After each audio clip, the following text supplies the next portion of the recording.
One day, Edward was in the shed where he lived with the other engines. They were all bigger than Edward and boasted about it. "The driver won't choose you again," said Gordon. "He wants strong engines like us." But the driver and fireman felt sorry for Edward. "Would you like to come out today?" "Oh, yes, please," said Edward. So they lit his fire, made lots of steam, and Edward puffed away.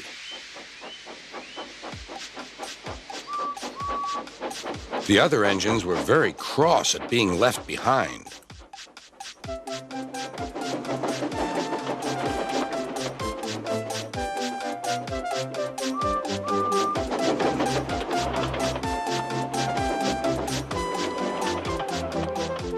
Edward worked hard all day. The coaches thought he was very kind, and the driver was very pleased.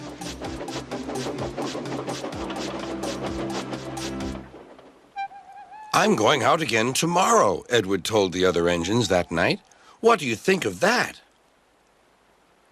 But he didn't hear what they thought, for he was so tired and happy that he fell asleep at once. Next morning, Edward woke up to find nothing had changed. Gordon was still boasting. "You watch me, little Edward, as I rush through with the express. That will be a splendid sight for you.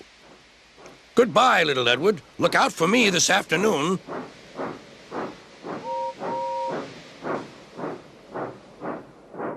Edward went off to do some shunting.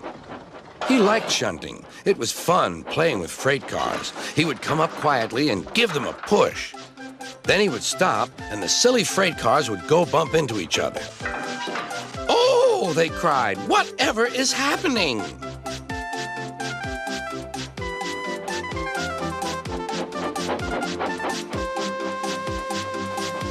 Edward played till there were no more freight cars. Then he stopped to rest. Presently, he heard a whistle. Gordon was cross. Instead of nice shining coaches, he was pulling a dirty freight train. "A freight train, a freight train, a freight train," he grumbled. "The shame of it, the shame of it, oh, the shame of it." Edward laughed and went to find some more freight cars. Then there was trouble. "Gordon can't get up the hill," the porter called to Edward's driver. "Will you take Edward and push him, please?" They found Gordon halfway up and very cross. His driver and fireman were talking to him severely. "You're not trying." "I can't do it," said Gordon. "The noisy freight cars hold an engine back so."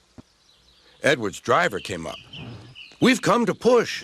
"No use at all," said Gordon. "You wait and see," replied Edward's driver. They brought the train back to the bottom of the hill.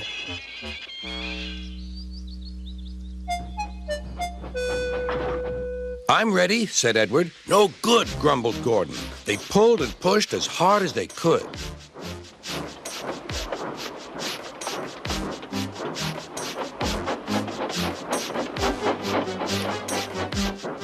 "I can't do it! I can't do it! I can't do it!" puffed Gordon. "I will do it! I will do it! I will do it!" puffed Edward. Edward pushed and puffed and puffed and pushed as hard as ever he could. And almost before he realized it, Gordon found himself at the top of the hill. "I've done it! I've done it! I've done it!" he said proudly. He forgot all about kind Edward and didn't say thank you. Edward was left out of breath and far behind, but he was happy because he had been so helpful.